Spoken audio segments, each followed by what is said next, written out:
এটি একটি IPS machine. দেখুন, এটা 100% চার্জ হলে অটো কাট করে মেশিনটা অফ হয়ে যাবে। যদি অফ না হয় তাহলে ওই ক্ষেত্রে আপনার কারেন্টের বিল বেশি আসবে এবং কি ব্যাটারিটাও অতি দ্রুত নষ্ট হয়ে যাবে। দেখুন 100% অলরেডি হয়ে গেছে, মেশিনটা বন্ধ হয়ে গেছে। এই যে 100% হওয়ার কারণে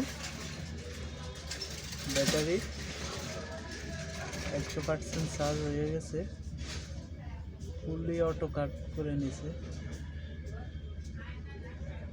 এখন যদি চার্জ যায় ওই ক্ষেত্রে আবার মেশিনটা রান হবে। যদি অটো কাট না হয় তাহলে ব্যাটারির সমস্যা হবে অতি দ্রুত। তাই আপনাদের মেশিনটা চেক করবেন ঠিক আছে কিনা।